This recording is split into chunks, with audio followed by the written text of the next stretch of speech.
तदनादिसेदम् कपिद्धजम्बूफलचारुभक्षणम् उमासुतं शोकविनाशकारकं नमामि विघ्नेश्वरपादपङ्कजम्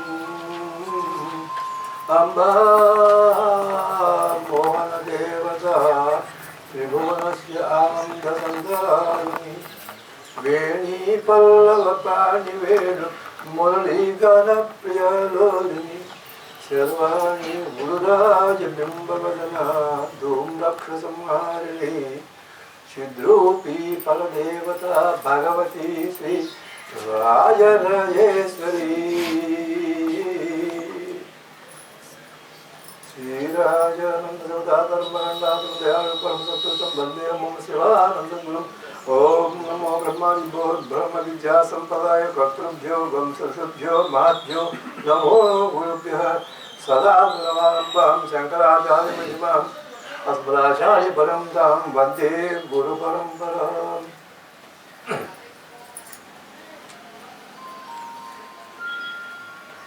శ్రోతల రూపంలో ఉన్న వ్యాస భగవానుకి శ్రీకృష్ణ పరమాత్మకి నమస్సుమాంజలి.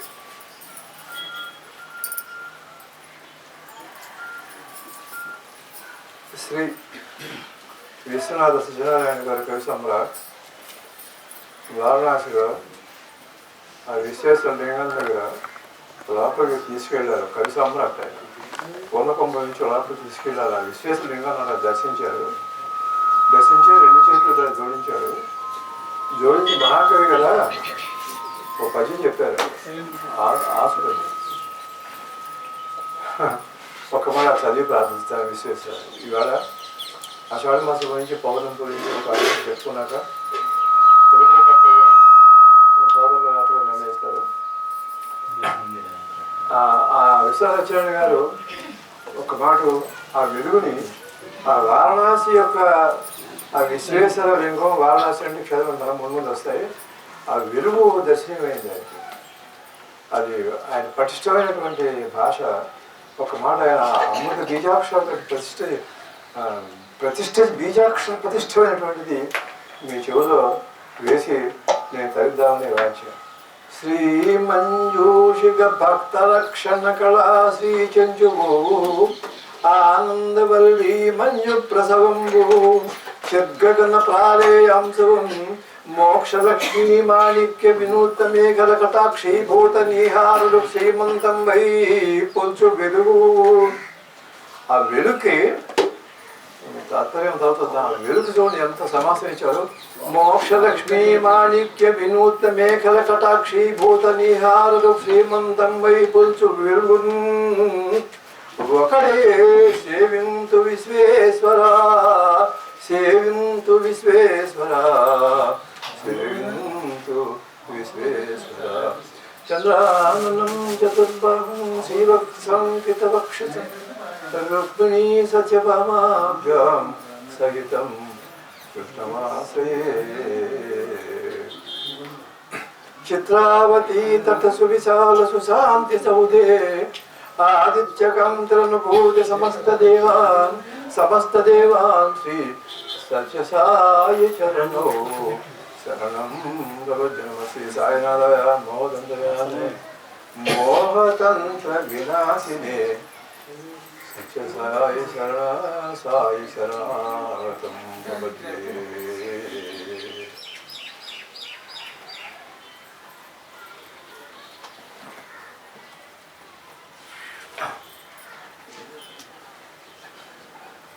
ఈరోజు ఈ నెల ఆషాఢ మాసం పౌర్ణమి దినం. గుడి పౌర్ణమి అంటారు, పౌర్ణమి అంటారు. సూక్ష్మంగా చాలా సంవత్సరాలు బట్టి ఆషాఢ పౌర్ణమి అంటే ఏమిటో గుడి పౌర్ణమి అని చెప్పుకున్నాం. ఎన్ని చెప్పుకున్నా సాధన కలిగింది అని చెప్పుకున్నట్టే లెక్క. అసలు ఆషాఢ మాసం శూన్య మాసం అంటారు. ఆషాఢ మాసం శూన్య మాసంలో రావడం గుడి పౌర్ణమికి ఈ ఆషాఢ పౌర్ణమిని గురు పౌర్ణమి అంటారు. ఎప్పటి నుంచి వచ్చింది గురు పౌర్ణమి? ఈ వ్యాస పౌర్ణమి వ్యాసుడు ఏమని చెప్పుకున్న సబ్జెక్టు ఉన్నంతలో Jalkul Maharshi, Maharshi, not a Tibetan master. Namaskar, Mr. Master, he's Tibetan Himalayan master, to the lotus feet. New disciples in new age అని ఒక మహత్వమైన గ్రంథంలో ఉన్న విషయం చెప్తున్నాను. నమస్కారం. ఆషాఢ మాసం ఏడు అసలు ఆషాఢ మాసం గురించి ఈ సంవత్సర పురుషుని యొక్క గతి మార్పుకి సంకేతం అయింది కదా. 6 నెలల పాటు ఉత్తరంగా ప్రయాణం చేసిన సూర్యుడు, మీరందరికీ ఒక విషయం నేను అసలు చెప్పక్కర్లేదు, చాలా ఏకాగ్రతగా వినండి. మనసు కలవనే వద్దు, కూడా కళ్ళు ఉంది, మనసులో కాస్త కట్టేసి ఏకాగ్రతగా చెవులంటే విశ్రామితులు చెవులు పెట్టి లోపల తీసుకుంటారు ప్రతి విషయం. ఇది మన వాక్యం కాదు, ఆ భగవానుడు చెప్పించే మాటలు అవి వ్యాసుల వారు. 6 నెలలు ఉత్తరంగానూ ప్రయాణం చేసి సూర్యుడు నాకు కనిపించట్లేదండి ఇక్కడ. సూర్యుడు ఈ నెల నుంచి ఆషాఢ మాసం నుంచి దక్షిణ దిశగా ప్రయాణం ప్రారంభిస్తాడు. దక్షిణాయనం అన్నారు. నిజానికి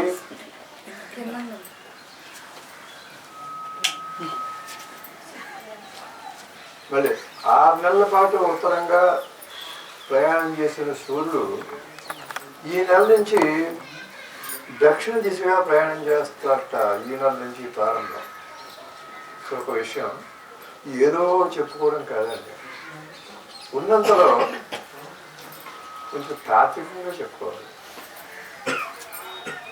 నిజానికి సూర్యుడు అసలు ఉత్తరంగా ప్రయాణించడం లేదు, దక్షిణంగా ప్రయాణించాడు. ఆ సూర్యుడు అనేవాడు ఆ ఆత్మవే నిశ్చయుడు.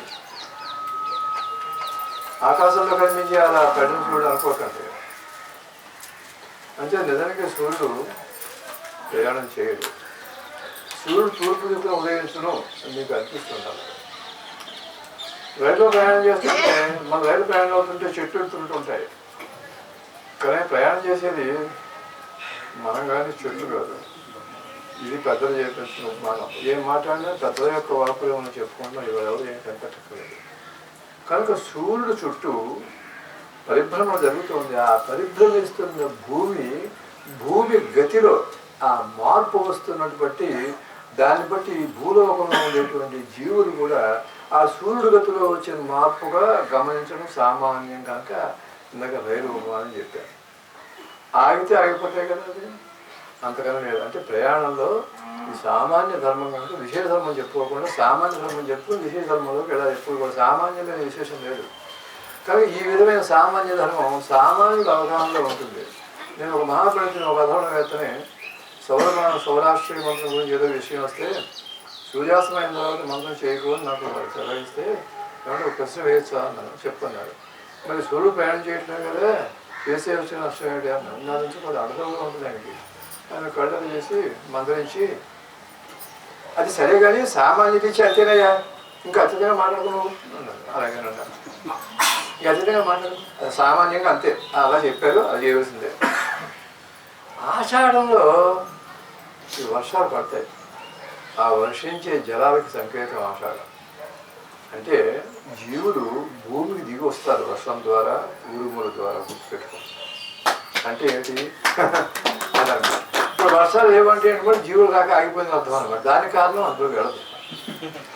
జీవులు భూమికి దిగి వచ్చేటువంటి ప్రక్రియకు సంకేతం ఈ ఆషాఢ మాసం. శూన్యం అంటే అర్థం ఏంటంటే శూన్యం అంటే ఏమీ లేకపోవడం అని కాదు, నీకు ఏది అందరం లేదని అర్థం. శూన్యవాదం భక్తి పూజం తర్వాత లెంపలేసుకున్నారు అందరూ. అంటే ఒక విధమైన నిరాంబ స్థితికి శూన్యం అన్నారు గౌతమ బుద్ధుడు. అట్టుకున్నారండి దాన్ని. కనుక ఈ దక్షిణాయన సంకలం నుండి ఈ సంవత్సర పురుషులు కొన్ని నిర్వర్తిస్తూ ఉంటారు. దీనివల్ల ఈ బయట జరిగే మార్పులన్నీ ఈ లోపల జరుగుతూ ఉంటాయి. ఈ లోపల లేనివి బయట ఏమీ లేవు, బయట ఉన్నవన్నీ లోపల ఉన్నాయని గుర్తుపెట్టుకోండి.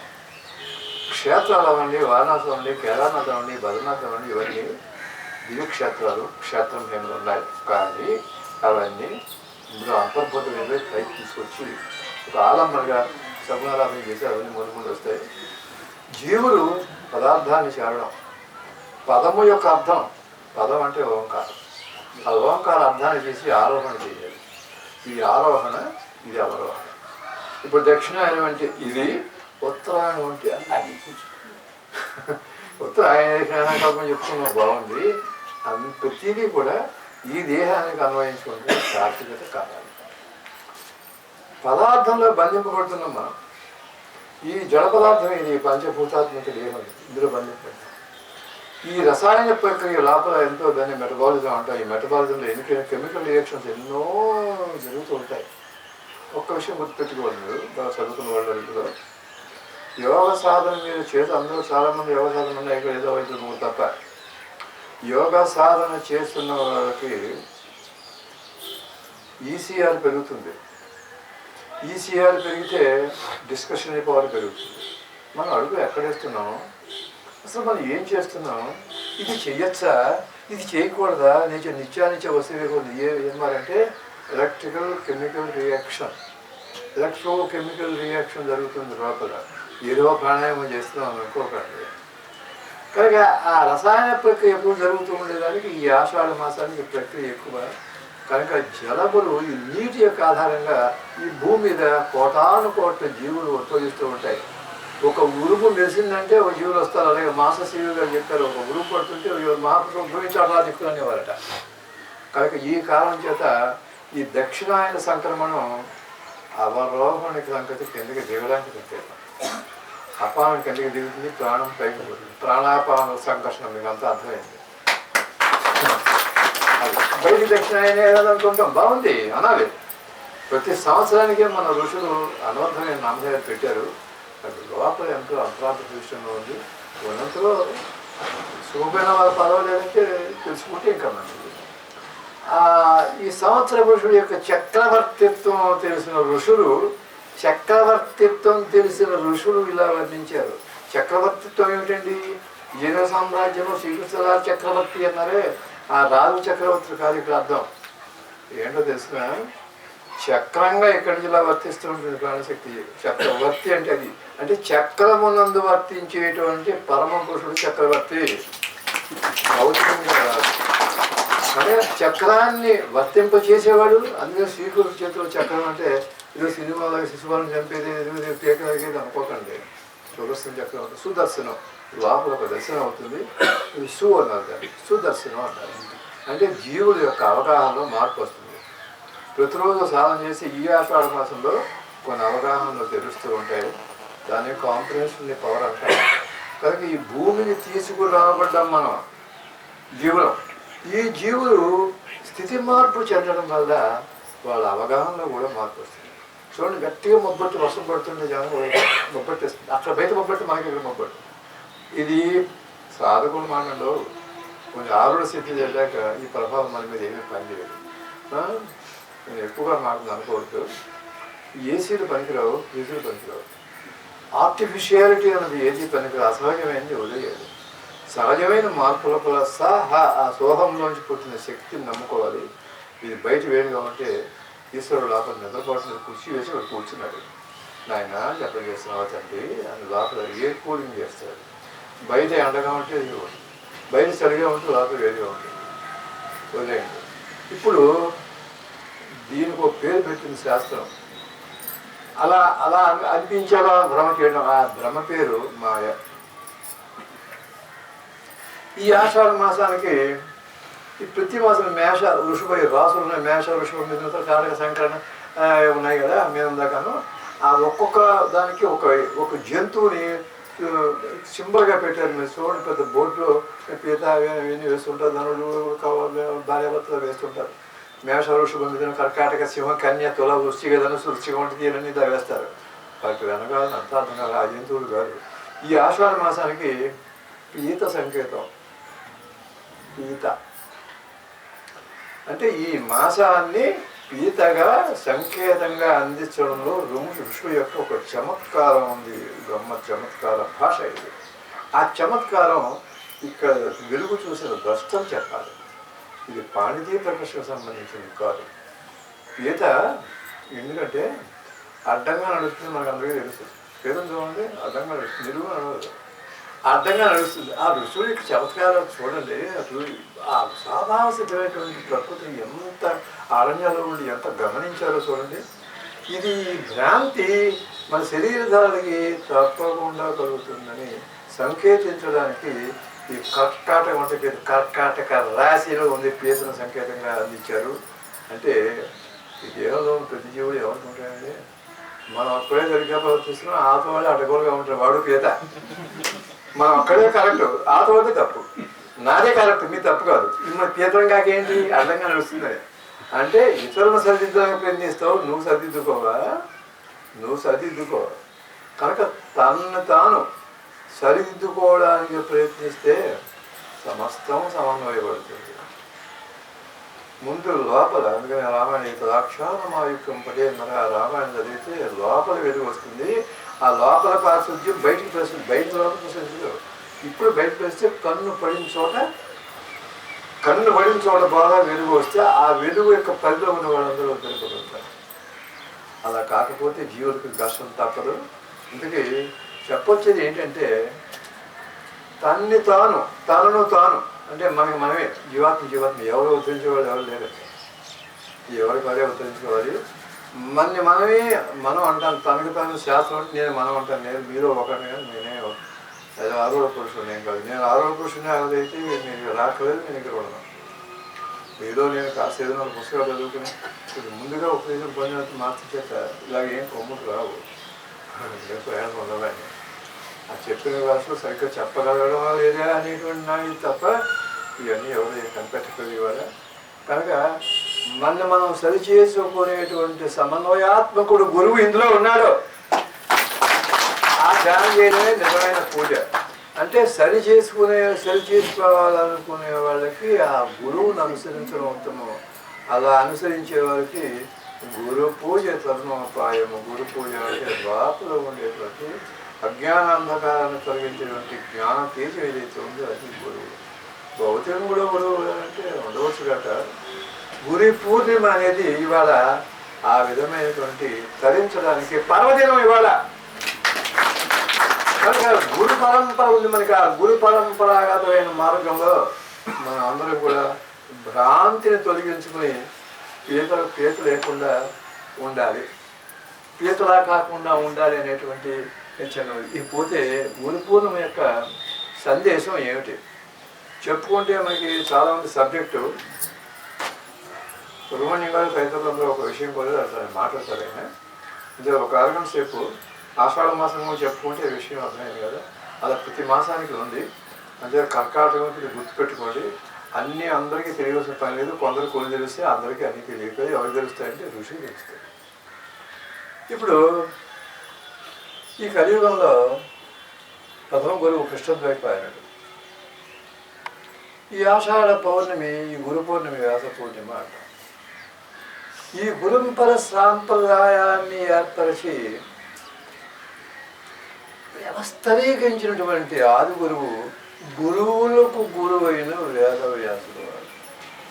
వేదవ్యాసుడు వారు తాయిదారులో పోస్ట్ పేరు కానీ పేరు అనుకోకండి, అది అనేక వ్యాసులు అంటున్నారు. ఆయన పేరు కృష్ణద్వైపాయనుడు. దాని అర్థార్థంలోకి అయితే ఇవాళ జరుగుతుంది. వద్దే ఒక సంవత్సరం అంతరార్థం చెప్పుకున్నాం. పరాశర మహర్షికి వ్యాసగారు పుట్టడం, ఆకాశం నల్లను మబ్బు చేసి నల్లగా చేసి సత్యగర్భంగా వ్యాసగారు పుట్టారు. ఆది గురువు, గురువులకు గురువు అయినటువంటి వ్యాస మహర్షి యొక్క పుట్టినరోజు ఇవాళ. మనం బర్త్డే అన్నీ చేసుకుంటున్నామే, బాగుంది, ఎవరు వద్దంటారు. మరి ఇవాళ మరి వ్యాసుల వారు మన బతుకంతా అక్కడ ఉందిగా. వ్యాసుల వారి బర్త్డే మాట ఏంటి ఆ భర్త లోపల ధ్యానంలో నిర్మలన ఆగిపోయిన దాకా వచ్చేటువంటి సమీరణ ఏదైతే ఉందో అది నిజమైనటువంటి పటక, అది పటక భర్త అంటే. కనుక ఆయన పుట్టినరోజున ఆషాఢ పౌర్ణమిగా గురు పూర్ణిమగా వ్యవహరిస్తున్నారు. ఇక్కడ ఒక విషయం చెప్పాలి. గురు పూర్ణిమ రోజున వేదవ్యాసుడు జన్మించారు అనుకున్నాం కదా. అంతేగాని వ్యాసుడు జన్మించినప్పటి నుండి మాత్రమే ఈ గురు పౌర్ణమికి పేరు రాలేదు. ఎప్పటి నుంచో అంతక్రితం వేద వ్యవస్థ పుట్టిన క్రితం నుంచి గురు పూర్ణిమ ఉంది. ఆ గురు పూర్ణిమని పుట్టారు కానీ వ్యాస పౌర్ణమి అంటున్నారు, కానీ గురు పూర్ణిమ ఇంతో రాలేదు. కదా ఆయన అసంఖ్యాతమైనటువంటి గురు పరంపర ఉంది.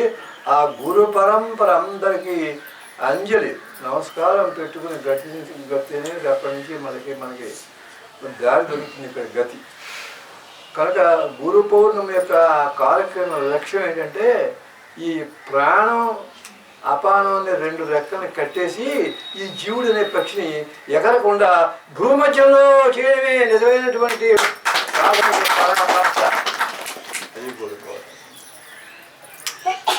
దీన్ని ఇంత చెప్పదు ఈ ప్లాస్టిక్ లాంటిది సాగు చేసిన రబ్బర్ అవుతుంది. ఇప్పుడు మనకి జాతీయ గురుపరం ఉంది, నేషనల్ జాతికి గురుపరం ఉంది. మన భారత జాతికి ఒక గురుపరం ఉంది. ఎక్కడి నుంచి వెళ్దాం ఒక మాట చూద్దాం. దిలీపుడు, మాంధాత, కృతయుగం, త్రేతాయుగం, ద్వాపరయుగం, కలియుగం. ఈ వీటికి కూడా ఇందాక పీతల కర్కటాలు అర్థాలు ఉన్నాయండి. దిలీపుడు గురువు వశిష్ఠ మహర్షి. శ్రీరఘురాముడు శ్రీరాముడు అన్నది రాముడు అనకూడదు, అంటే శ్రీరాముడు అన్నది. కృష్ణుడు అనకూడదు, శ్రీకృష్ణుడు అన్నది. ఇంకా వరకు శ్రీకృష్ణ పరమాత్మ అన్నది. శ్రీరాముడు వారి యొక్క గురువు విశ్వామిత్రుడు. అర్జునుడి యొక్క గురువు శ్రీకృష్ణుడు. చాణక్యుడి యొక్క శిష్యుడు చంద్రగుప్త మౌర్యుడు ఆయన గురువు. పాలు పట్టుకుని పెట్టేవాటండి, ఆయన అద్భుతంగా చేశారు. తర్వాత పుష్యమిత్రుడు అని ఒకరు ఉండే కూడా మిత్ర డైనాసిటీలో, ఆయన గురువు పతంజలి. పతంజలి అంటే ఒళ్ళంతా పొంగాలి, ఆయన యోగ శాస్త్రాన్ని పతంజలి. ఈసారి మళ్ళీ మనం ఇవాళ అనుగ్రహం కలిసాం కనుక అనుగ్రహం ఎప్పుడూ ఉంటుంది. మనం అలా సంపాదించుకోవాలి, అనుగ్రహం ఎప్పుడూ ఉంటుంది. చూడు వెళ్తుంటే కలిపేసుకుంటే కాయసుకుంటే చూడు ఏమనిపిస్తాడు. అంటే అనుగ్రహం ఉంటుంది. అదృష్టం కదా అనుగ్రహం కలిసి మనం ఇవాళ అందరం. కనుక పతంజలి విషయం గురించి తర్వాత గుర్తు చేయండి, తర్వాత చెప్పుకుందాం. మళ్ళీ ఒకసారి చెప్పండి. గురుపరపూర్ణ మళ్ళీ దిలీప్ చక్రవర్తికి వశిష్ఠుడు గురువు, శ్రీరాములు వారికి విశ్వామిత్రుడు గురువు. ఈ గురు పరంపర చెప్పుకోకపోతే ఇంక గురుపరం ఏంటి? గురువు తెలుసుకునే నారిక మీద అమృతాక్షం, ఆ నారికలో ఉండేటువంటి కొన్ని కోట్ల అడుగులు ఉంటాయి. నారికలు అవన్నీ కూడా వైబ్రేట్ అవ్వాలి. అర్జునుడు గురువు శ్రీకృష్ణుడు. కృష్ణుడు ఉన్నాం, ఆ రాముడు ఉన్నాం. ఏంటంటే అలా అనుకోవద్దు, తప్పు. రాముడు కంటేనే ఏదో బలన వారు అని సి అనాలి. సి ఎందుకు అనాలంటే సి అని పడుకోకపోతే ఏదో సి బలానా అనాలి. సి అనాలి. ఎందుకు అనాలో ముందు వస్తుంది టైంని బట్టి. కనుక అర్జునుడు గురువు శ్రీకృష్ణ పరమాత్మ. చంద్రగుప్త మౌర్య డైనాసిటీ, ఆయన గురువు చాణక్యుడు. చాణక్యుడు అంటే కాదండి. పుష్యమిత్రుడు అని మిత్ర డైనాసిటీ, ఆయన గురువు పతంజలి శిష్యుడు.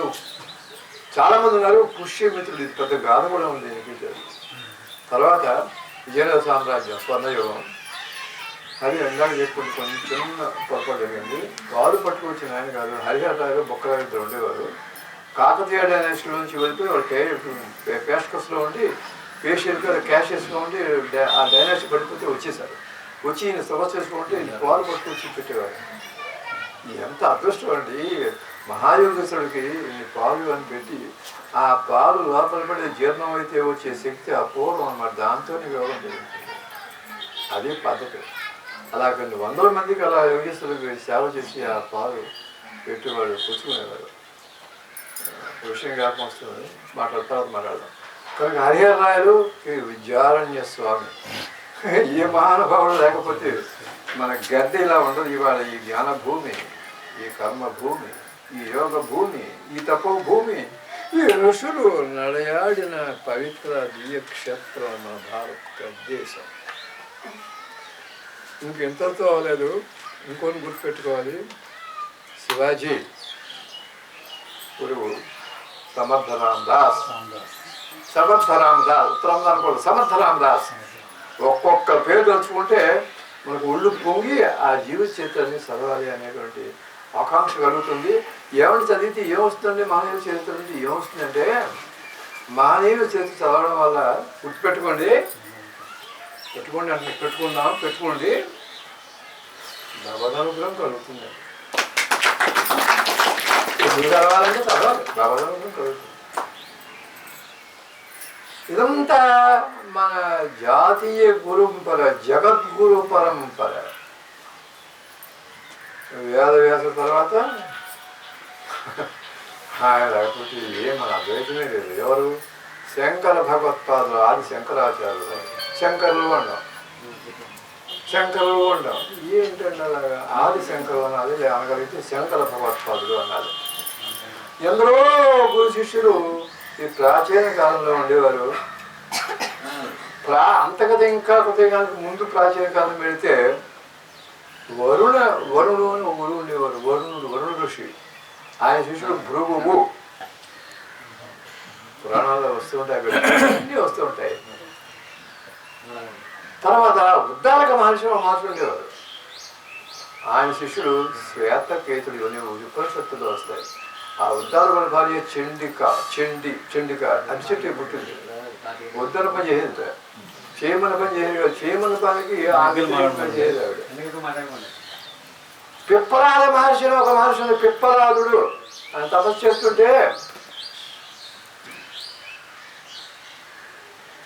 చేస్తుంటే గూళ్ళు పెట్టుకునేవాట. ఈ తలలో ఈ శిరోజాల్లో పక్షులు గూళ్ళు పెట్టుకునేవాట. శ్రీకృష్ణ పరమాత్మ వెళ్ళి ఆయన దర్శనం చేశాడు. కృష్ణ, నేను నీ దగ్గర రాకపోయి నువ్వు నా దగ్గరకు వచ్చావంటే నీ అనుకుగా నన్ను తీసుకొచ్చింది, నీ తపస్సు నన్ను తీసుకొచ్చింది. నేను ఎంత నాతో శ్రీకృష్ణ పరమాత్మ అంతటువంటి ఒక అవతార పూర్ణావతారం అంటున్నారు ఈ మొక్క. అంటే తపస్సుకి ఎంత ప్రాధాన్యం ఇస్తున్నారో ఒక మాట చూడండి. ఆయన శిష్యుడు, ఆ పిప్పలాద శిష్యుడు సుకేశుడు. ఇవన్నీ ఎందుకు చెప్పుకుంటున్నామంటే ఆ జాతి యొక్క మన గురుపర మన తండ్రిని, మన తాతను ఫోటోలు ఉంటే పెట్టుకోవచ్చు, ఫోటోలు లేవు. తాతకి ఫోటోలే లేవు. ముత్తాత గారు ఎక్కడ ఉన్నారు? ముత్తాత గారు తల్లికి తల్లి, ఆ తల్లికి తల్లి ఎక్కడో అక్కడ ఆగిపోతుంది. అమ్మమ్మని అడుగుతాం, వాళ్ళ అమ్మమ్మ చెబుతుంది. అదవది ఇంకా ఆవిడ చెప్పలేదు, వాళ్ళందరూ వెళ్ళిపోయారు. అందుకని మాస్టర్ ఎక్కడ మందరగానసారవశం పరమం గురం జ్యోతిర్మార్గపదాకారం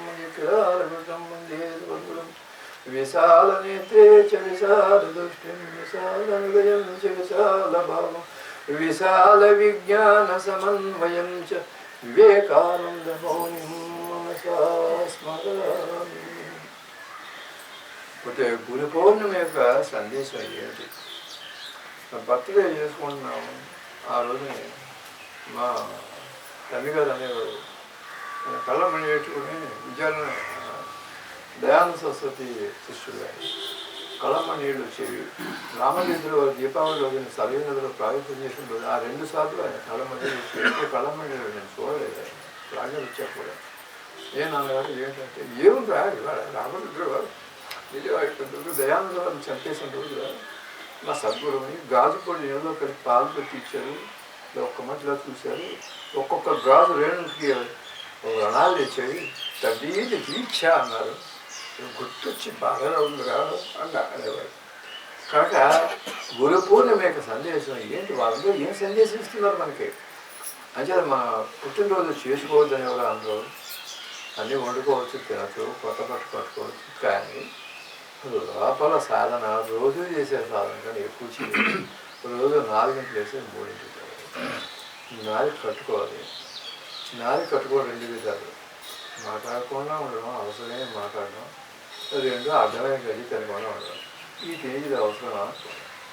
పోతే గురు పౌర్ణమి యొక్క సందేశం ఏంటి? ఏమిటి మెసేజ్? గురు పౌర్ణమి అంటే లేదా తాను చేస్తారు బాగుంది ఈ పని, నేను దాని గురించి వెళ్ళను. ఈ సందేశం ఏంటంటే మన అహంకారమే జీవుడు. అహంకారం అంటే గర్వం అనుకోకండి, అహం ఉండాలి. పరిశుద్ధమైనటువంటి భక్తితో ఒక వర్గం వాళ్ళు చూడండి, పారిశుద్ధ అనే పాటలు ఉన్నాయి. ఆ పరిశుద్ధమైనటువంటి భక్తితోటి జీవుడు భగవంతుడికి శరణాగతి చెందితే భగవంతుడు గురు రూపంలో ప్రత్యక్షమై వస్తాడు. ఎక్కడి నుంచి ఆకాశం నీ గురువు రూపంలో వస్తాడు. ఆయన దేవుడా అండి? ఎందుకంటే ఆ మాటలు ఆయన దేవుడే అండి. బాలవాడు దేవుడు కోడు ఏమిటండి ఆ నాలుగు ఆ మాటలు? శ్రీకృష్ణ పరమాత్మ వాడి మీ దేవుడు అనలేదే. కొత్తగా ఏమిటి ఈ వ్యాఖ్యానం, ఈ వాక్య వాళ్ళ శ్రీరాముడు నేను దేవుడిగా భగవతి మహర్షి రామా నేను సుధారాలు కాచి అరణ్యవాసంలో వచ్చి తండ్రి కళపండిత వల్ల కాపీలోకి పిలిస్తే శ్రీరాముడు లక్ష్మణుడు ఏంటండి మీరు మాట్లాడేది? నేను దశరథ పుత్రులండి, మీరు ఏమిటంటున్నారు? అహం మానుషం మన్యే రామం దశరథాత్మజం. నేను దశరథ పుత్రులండి, కళ నడిపించుకుని ఎంత మాయపుచ్చుకుని అవుతాండి. కాదు ఆఖరి యుద్ధకాలంలో కూడా మళ్ళీ దేవతలందరూ అంటారు, ఏంటి మీరు అందరూ ఏమిటి వచ్చారు? నేను శ్రీరాముని అయ్యో చక్రవర్తి చాలే, నీ మాయ చాలు, వచ్చే టైం అయిపోయింది. దేవతలందరూ